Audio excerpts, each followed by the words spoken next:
नमस्कार, आप देख रहे हैं इंडिया न्यूज पंजाब। आपके साथ मैं अभिषेक पांडे। बुलेटिन की शुरुआत करेंगे और रुख करेंगे सीधे इस वक्त की तमाम अहम खबरों की ओर। आपको बता दें कि देश में कोरोना से हाहाकार मचा हुआ है, वहीं ऑक्सीजन की कमी है तो कहीं पर वैक्सीन की कमी है। आपको बता दें कि लेकिन कोरोना से संक्रमित मरीजों की समस्या कम होने का नाम नहीं ले रही है। ऐसे में इंडिया न्यूज पंजाब आपके लिए लेकर आया है ओपीडी, जिसमें आप घर बैठे ही डॉक्टर से बात कर सकते हैं और कोरोना काल में घर पर बैठकर खुद को, आप अपनों को कैसे सुरक्षित रख सकते हैं, इस बारे में आप सलाह ले सकते हैं।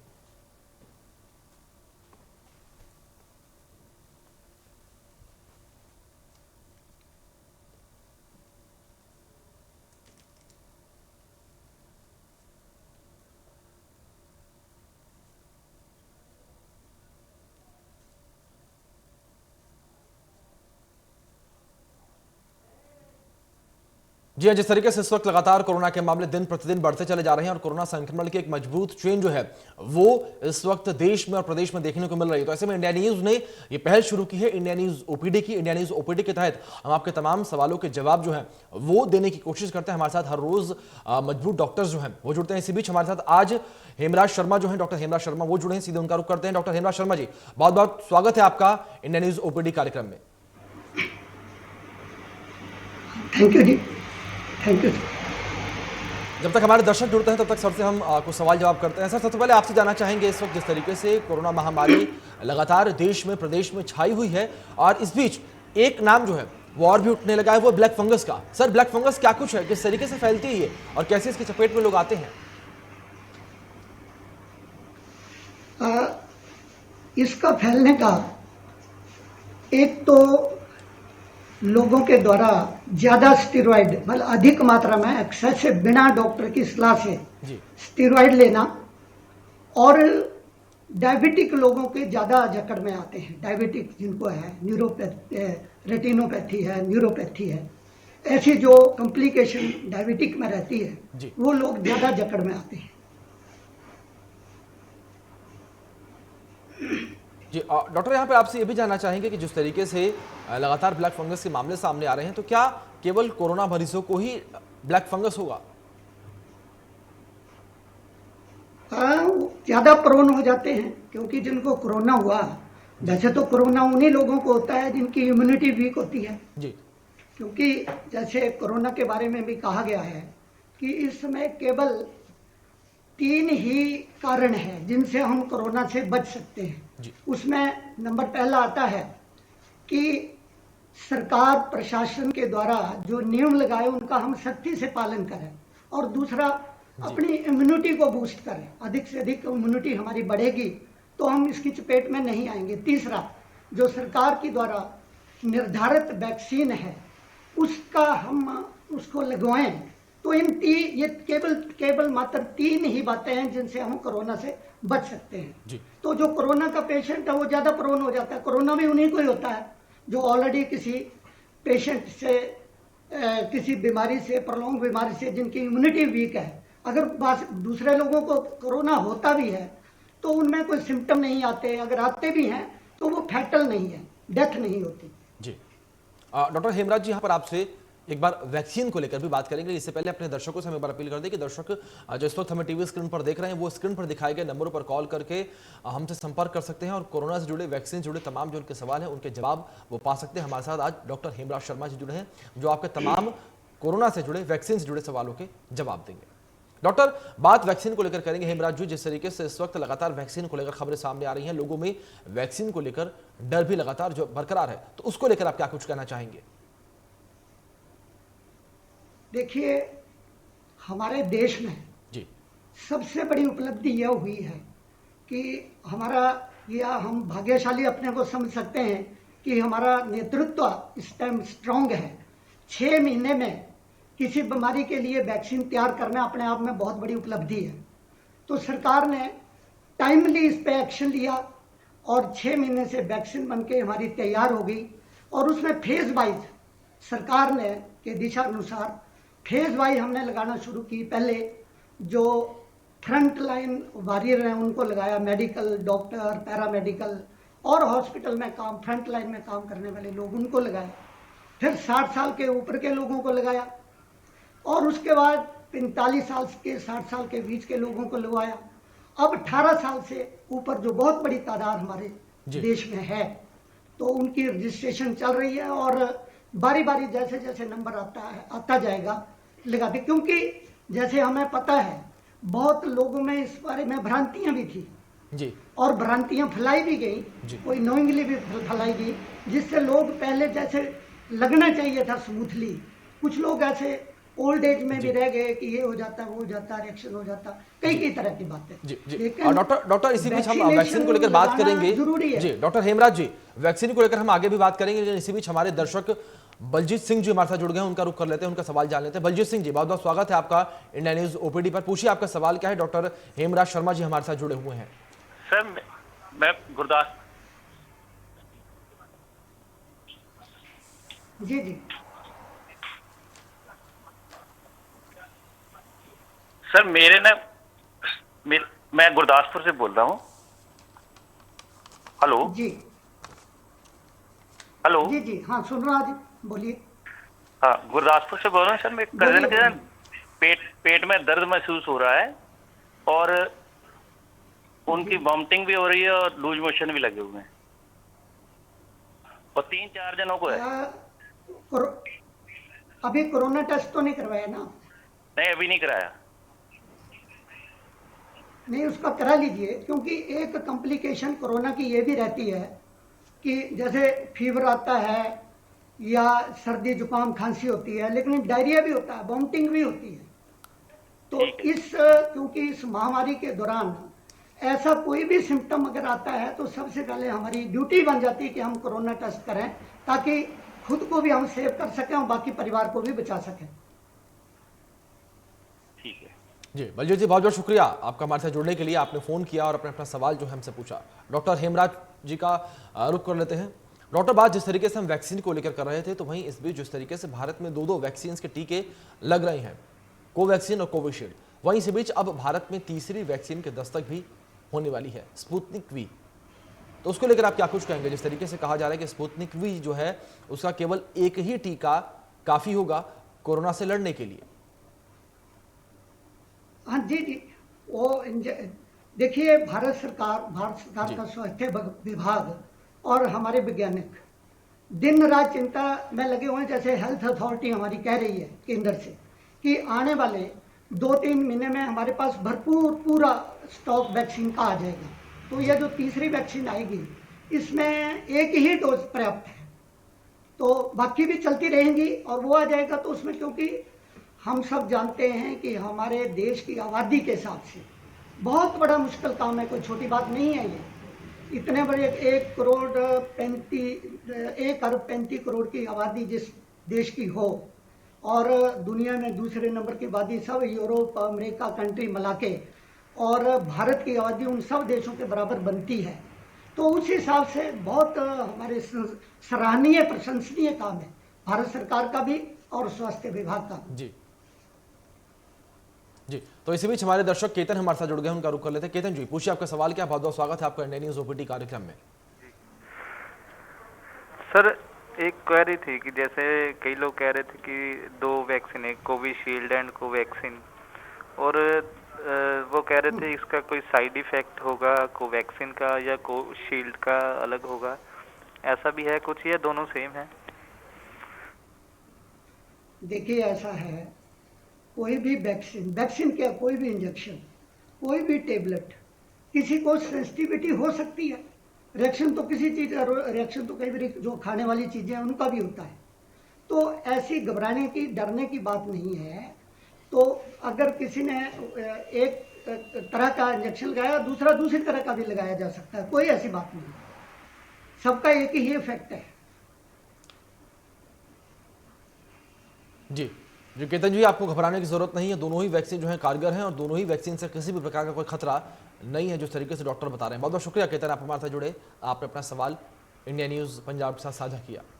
डॉक्टर, जिस तरीके से यहाँ पर हमारे दर्शक का कॉल आया और इन्होंने जिस तरीके से अहम मुद्दा उठाया डर का, इस वक्त लोगों के मन में वैक्सीन को लेकर डर भी है, उसको लेकर आप क्या कुछ कहना चाहेंगे? क्योंकि कहीं ना कहीं लोगों को इस बात का डर है कि वो पहले से किसी गंभीर बीमारी से ग्रसित हैं तो उनको वैक्सीन का नुकसान हो सकता है, उन्हें वैक्सीन से उनकी मौत हो सकती है। इस तरीके की तमाम खबरें इस वक्त हर जगह चल रही हैं। ऐसा है कि जी जैसे शुरू शुरू में भ्रांतियां लोगों में थी, धीरे धीरे कम होती जा रही, और अब तो हाल ये हो गया है कि जैसे हिमाचल प्रदेश में हमारे जिला ऊना की अगर मैं बात करूं, तो कल ही उन्होंने पोर्टल खोला और 10 मिनट में ही पूरे जिले में वो जितना उनको रिक्वायरमेंट थी सारे पूरे हो गए, एकदम बंद करना पड़ा। तो अब अगला जो पोर्टल है वो 18 तारीख को खोलेंगे, 20 को वैक्सीनेशन। अब तो होड़ लग गई लोगों में।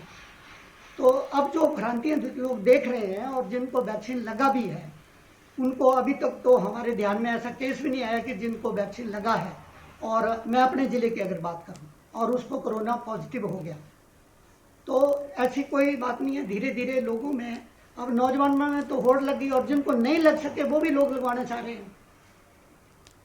जी, लेकिन डॉक्टर यहाँ पर आपसे ये भी जानना चाहेंगे, जिस तरीके से वैक्सीनेशन लगातार जारी है और कई लोगों का ये कहना है कि उन्हें गंभीर बीमारी है, तो ऐसे में कई लोगों के ये सवाल है कि क्या अगर वो किसी दूसरी गंभीर बीमारी से गुजर रहे हैं और उस बीमारी से जुड़ी वो दवाएं जो हैं वो खा रहे हैं, अगर इस बीच वो वैक्सीन लगवाते हैं तो क्या उन्हें किसी प्रकार का कोई खतरा होगा?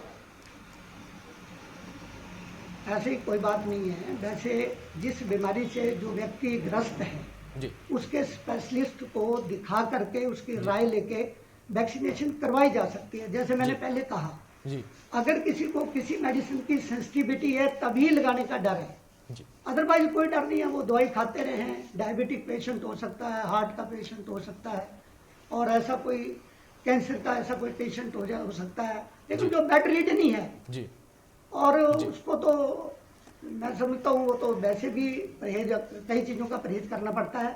फिर भी जिस डॉक्टर के अंडर वो ट्रीटमेंट चल रहा है उसकी राय लेके वैक्सीनेशन अगर करवाना चाहे तो करवा ली जा सकती है। जी बिल्कुल बिल्कुल।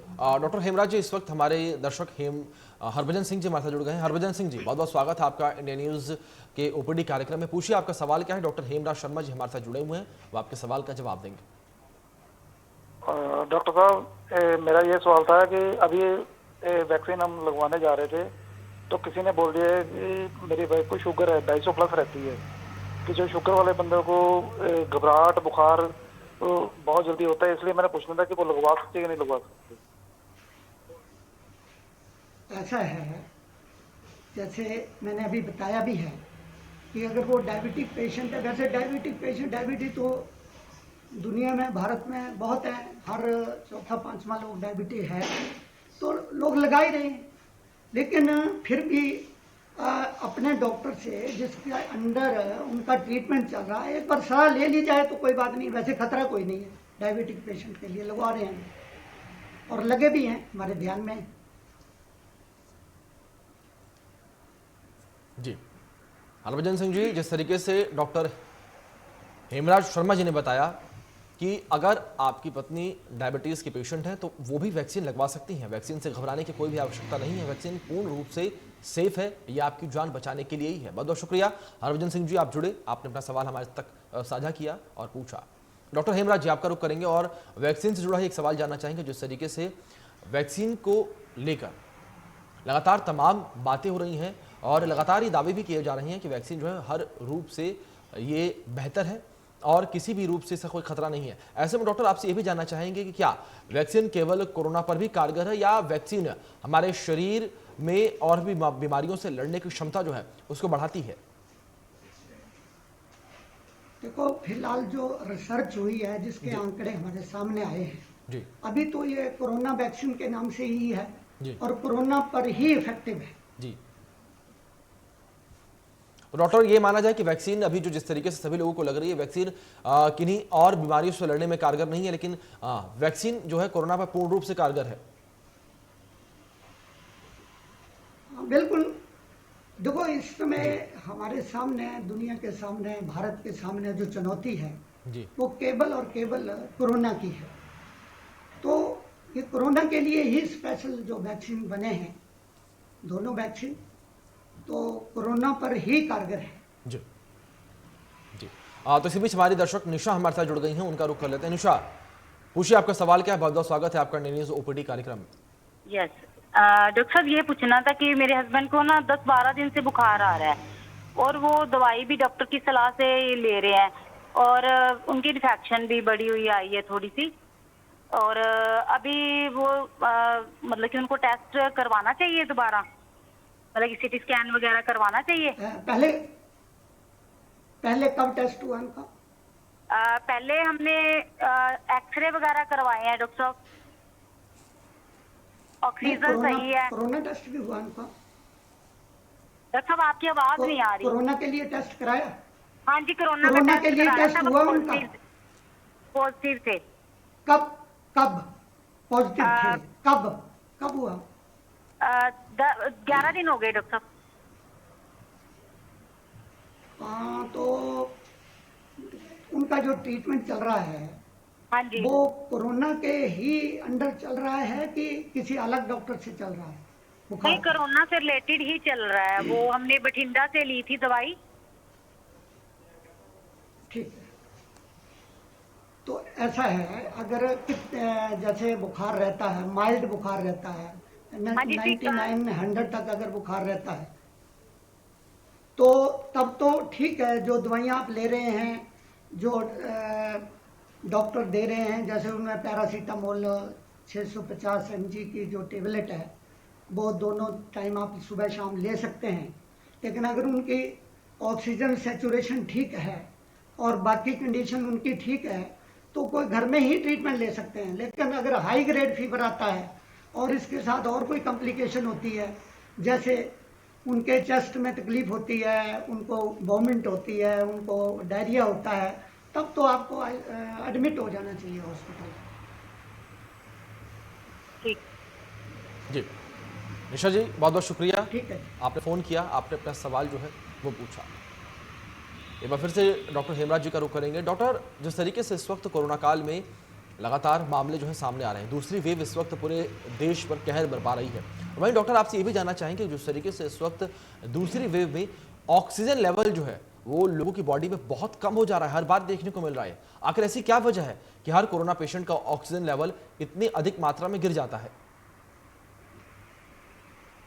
देखिए, इस बारी का जो ये दूसरी लहर में जो स्ट्रेन है जी कोरोना का, जी उसमें वो जो सीधा है, सीधा लंग्स पे इफेक्ट हो रहा है उसका। जी और सीधा लंग्स पे इफेक्ट होने के कारण वहाँ जो क्लोटिंग बन रही है, उसके कारण जो हमारे एल्वियाई है, ब्रोंक्योल्स हैं, उनमें कफ बनता है, उनमें जो क्लोटिंग होती है, उसके साथ एकदम जो ऑक्सीजन लेवल है, सांस लेने की तकलीफ पेशेंट को शुरू हो जाती है। तो यही वजह है, क्योंकि लंग्स के एकदम इन्फेक्ट होने की वजह से और ऑक्सीजन लेवल एकदम से कम हो रहा है पेशेंट का। जी इसी बीच हमारी दर्शक अमिता जी हमारे साथ जुड़ गई हैं, उनका रुख कर लेते हैं। अमिता जी, बहुत बहुत स्वागत है आपका इंडिया न्यूज़ ओपीडी कार्यक्रम में। डॉक्टर हेमराज शर्मा जी हमारे साथ जुड़े हैं, पूछिए आपका सवाल क्या जानना चाहती हैं आप कोरोना और वैक्सीन से जुड़ा हुआ सवाल। नमस्कार सर। नमस्कार जी।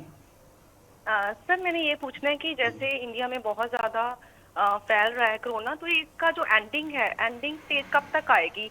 अप्रॉक्सीमेटली हम कब तक सोच सकते हैं कि इस ईयर में या नेक्स्ट ईयर में कब तक है इसका एंडिंग पीरियड जो होगा? देखिए, जैसे मैंने पहले बताया है जी। कि एक तो इसका बचाव एक पक्ष है, वो बहुत जरूरी है। अभी जो ये दूसरी लहर हमारे भारत में एकदम से फैली है, हमारे हिमाचल में भी, पंजाब में भी, जो ज़्यादा केसेस होने का कारण ऐसा है, जो पिछले साल कोरोना के केसेस जो गवर्नमेंट ने भी थोड़ी सख्ती की है, लोगों में थोड़ा समझ है, और लोग बीच में लापरवाह हो गए।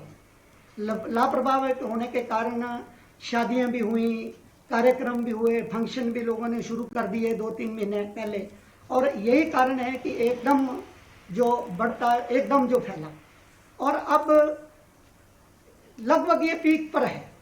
अब धीरे धीरे 2-3 बातें हैं। एक तो लोग भी थोड़ा समझ रहे हैं, ऐसा हम महसूस कर रहे हैं कि लोग मास्क लगा रहे हैं, लोग डिस्टेंस भी रखने लगे हैं, लोग दूसरे हाथ भी धोते हैं बार बार साबुन से, थोड़ा प्रिकॉशन भी ले रहे हैं। एक कारण ये है। दूसरा, जो सरकार ने वैक्सीनेशन का काम शुरू कर दिया है, उससे भी रुकावट है, क्योंकि अब जब हम ये कहते हैं कि अब नौजवानों को ज़्यादा इफेक्ट हो रहा है जी, बुजुर्गों को इसलिए भी कम, क्योंकि मैक्सिमम बुजुर्गों को तो वैक्सीनेशन हो गया, उसके कारण भी बचाव है। और दूसरा, जो हम प्रिकॉशन लेते हैं, उसका भी बचाव है। तीसरा, जब कोई वायरस या बैक्टीरिया ज़्यादा फैल जाता है, ज़्यादा मात्रा में फैल जाता है, तो एक हार्ड इम्यूनिटी जिसको हम कहते हैं, वो ज़्यादा फैलने से भी वायरस कमज़ोर हो जाता है। तो लगता है हमें पॉजिटिविटी बना के रखनी चाहिए, विल पावर बना के रखनी चाहिए। देखिए ऐसा होता है, अंधेरा होता है तो जरूर उजाला भी होता है, अब बुरे दिन आते हैं तो अच्छे दिन भी आते हैं। तो हम ये समझ कर ही चलें कि बहुत जल्दी हम इस महामारी से छुटकारा पा लेंगे, इससे हरा देंगे। जी अनिता जी, बहुत बहुत शुक्रिया आपका हमारे साथ जुड़ने के लिए। आपने कॉल किया, आपने अपना सवाल जो है वो पूछा। डॉक्टर, जिस तरीके से इस वक्त हम बात कोरोना और वैक्सीन को लेकर कर रहे थे और ऑक्सीजन को लेकर कर रहे थे, तो वहीं इस वक्त जिस तरीके से हम लगातार ये देख रहे हैं कि जो कोरोना मरीज है वो जब रिकवर होते हैं तो उसके बाद भी वो कोरोना का शिकार जल्दी हो जाते हैं, ऐसा क्यों? इसमें ऐसा है जी कि जो, क्योंकि जैसे मैंने बोला कि लंग्स पे उसका इफेक्ट होता है जी। तो लंग्स में जो इफेक्ट बाद में, रिकवरी के बाद में भी, जिसको हम फाइब्रोसिस कहते हैं, फाइब्रोज बन जाता है, फाइब्रोसिस लंग्स में बन जाती है और उसकी वजह से उनके सांस आने में थोड़ी कंजेशन की वजह से दिक्कत आती है। तो इम्यूनिटी तो कम होती है, जिसको इन्फेक्शन हो गया उसकी एक तो एंटीबॉडीज बन गई, लेकिन जो लंग्स में उसका पहले का इफेक्ट है वो रहता है, जिसके कारण उसका ऑक्सीजन लेवल कम हो सकता है बाद में। जी डॉक्टर, इसी बीच हमारे दर्शन सिंह जी हमारे साथ जुड़ गए हैं। जी दर्शन सिंह जी, बहुत बहुत स्वागत है आपका इंडिया न्यूज ओपीडी कार्यक्रम में। पूछिए आपका सवाल, क्या आप क्या जानना चाहते हैं? हमारा ये सवाल है, जैसे आजकल बहुत दौला पै रहा है कि ऑक्सीजन की कमी हो जाती है, ये होता है वो होता है कोविड में। हम लोग सुबह शाम सैर करते हैं पेड़ों के नीचे, उससे हमारी ऑक्सीजन बढ़ती है या कम होती है, ये पता करना चाहते हैं। हाँ जी, दर्शन सिंह जी, ऐसा है कि जो पेड़ हैं, हम सब जानते हैं कि पेड़ों से हमें ऑक्सीजन मिलती है, और कुछ पेड़ तो ऐसे हैं जैसे बरगद का पेड़ है या पीपल का पेड़ है, ये वैज्ञानिक तौर पे ये सिद्ध हो गया है कि ये 24 घंटे ऑक्सीजन छोड़ते हैं। तो इन पेड़ों के नीचे रहना, जैसे नीम है, पीपल है, बरगद है, तुलसी है, ऐसे जो पौधे पेड़ हैं वो ज़्यादा ऑक्सीजन देते हैं। तो ऑक्सीजन के सवेरे उठना, जल्दी उठना, वो भी ऑक्सीजन लेने के लिए फ़ायदेमंद चीज़ है, क्योंकि उसमें ओजोन लेयर ज़्यादा होती है। लंबे लंबे सांस लेना है, अपने जो हमारे लंग्स हैं, फेफड़े हैं, उनकी एक्सरसाइज होती है। तो सुबह जल्दी उठना, पेड़ों के नीचे जाना, बहुत अच्छी बात आपने कही है, उससे हमें ऑक्सीजन ज़्यादा मिलती है। जी दर्शन जी, बहुत बहुत शुक्रिया आपका हमारे साथ जुड़ने के लिए, अपना सवाल साझा करने के लिए इंडिया न्यूज़ पंजाब के साथ। और डॉक्टर, आपका रुख करना चाहेंगे और यहाँ पर जानना चाहेंगे कि जिस तरीके से आपने भी और हमारे दर्शक दर्शन सिंह जी जुड़े, उन्होंने अच्छा सवाल किया सांसों को लेकर, ऑक्सीजन को लेकर और सैर करने को लेकर। डॉक्टर, आपसे हम यहाँ पर जानना चाहेंगे कि हम ऐसी कौन सी दिनचर्या अपनाकर अपने आप को बिल्कुल स्वस्थ रख सकते हैं और किस तरीके से अपने जो ऑक्सीजन लेवल है उसको बढ़िया तरीके से मेंटेन रख सकते हैं? हाँ जी, बहुत अच्छी बात है जी कि एक तो हमारी दिनचर्या, हमारा जो लाइफस्टाइल है जी। अभी भी मैं एक बात आपको बताना चाहता हूँ, अगर हम पूरी दुनिया का सिनेरियो अगर देखें, यूरोप कंट्री, अमेरिका के देश, ऐसे देश जो बड़ी लग्जरी लाइफ, बड़ी आरामदायक लाइफ व्यतीत करते हैं, उनमें डेथ रेट बहुत ज़्यादा है, बहुत ज़्यादा, और पिछले साल भी ज़्यादा था जी। हम लोग अभी भी बचाव पक्ष में हैं जी, क्योंकि हम लोगों की जो इम्यूनिटी है वो मेंटेन्ड है। हम जो खाते हैं, जो हमारा भारतीयों का जो किचन है, हम जो ज़्यादा बच रहे हैं, एक तो इस कारण से बच रहे हैं कि हमारा जो भारत का किचन है वो एक किस्म की डिस्पेंसरी होती है, उसमें जितने मसाले होते हैं जो हम खा रहे हैं जी। एक तो बचाव पक्ष हमारे लिए ये है। दूसरा, हमारी कुछ दिनचर्या बुजुर्गों ने हमें जीन में दी हुई है कि सुबह ब्रह्म मुहूर्त में उठना चाहिए, हमें सिखाया जाता है जी। तो सुबह जल्दी उठना जी, प्राणायाम करना, व्यायाम करना, ये बहुत आवश्यक है। बिल्कुल बिल्कुल डॉक्टर, जिस तरीके से इस वक्त ये पूरा कोरोना काल फैल रहा है तो इसमें प्राणायाम भी बेहद जरूरी हो जाता है और अपने आप को स्वस्थ रखना भी बेहद जरूरी होता है। बहुत बहुत शुक्रिया डॉक्टर हेमराज शर्मा जी, आप हमारे साथ जुड़े, आपने अपना कीमती समय इंडिया न्यूज पंजाब को दिया और अपने हमारे दर्शकों के सवालों के जवाब दिए। इसी के साथ फिलहाल इस बुलेटिन में इतना ही। तमाम बड़ी अपडेट्स के लिए आप देखते रहिए इंडिया न्यूज पंजाब। धन्यवाद।